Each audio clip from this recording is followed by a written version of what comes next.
Welcome to the marvelous land of Oz. I'm Mardell, and it's time for more adventures in The Wizard of Oz by L. Frank Baum.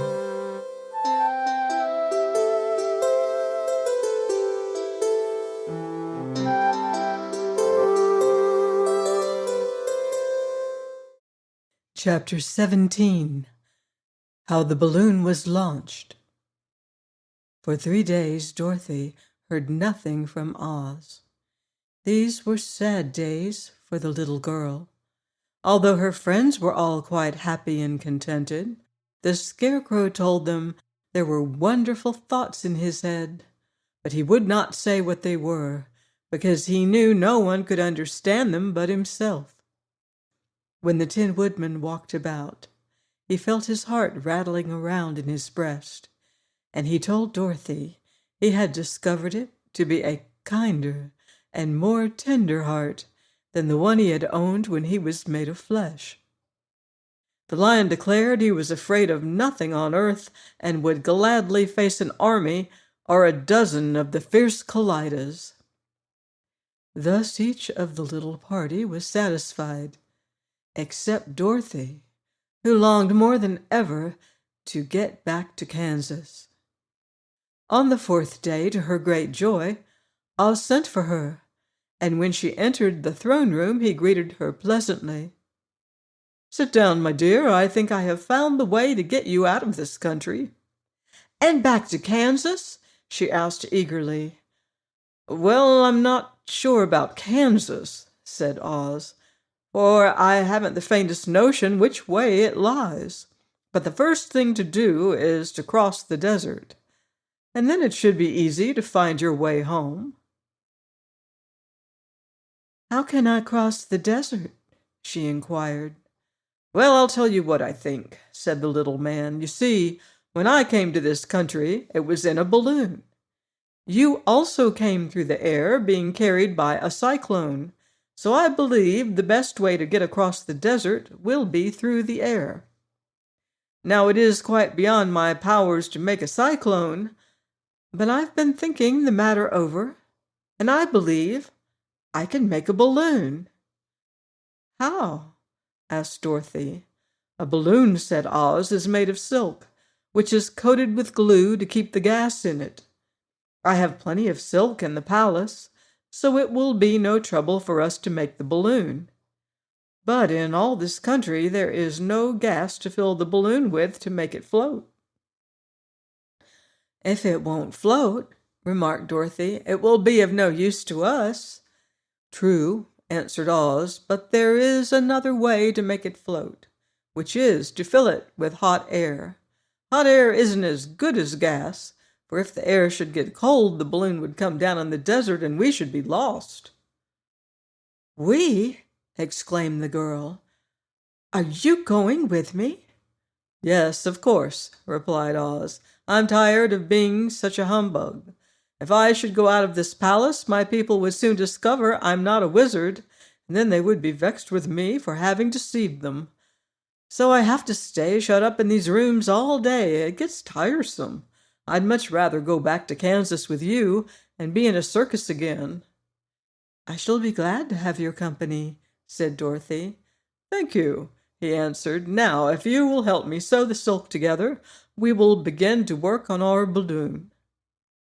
So Dorothy took a needle and thread, and as fast as Oz cut the strips of silk into proper shape, the girls sewed them neatly together. First there was a strip of light green silk, then a strip of dark green, and then a strip of emerald green, for Oz had a fancy to make the balloon in different shades of the color about them. It took 3 days to sew all the strips together, but when it was finished, they had a big bag of green silk, more than 20 feet long. Then Oz painted it on the inside with a coat of thin glue to make it airtight, after which he announced that the balloon was ready. "But we must have a basket to ride in," he said. So he sent the soldier with the green whiskers for a big clothes basket, which he fastened with many ropes to the bottom of the balloon.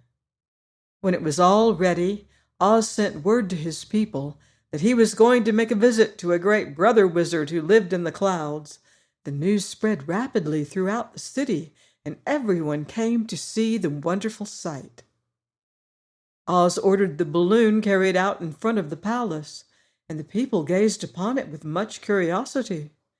The Tin Woodman had chopped a big pile of wood, and now he made a fire of it, and Oz held the bottom of the balloon over the fire so that the hot air that arose from it would be caught in the silken bag.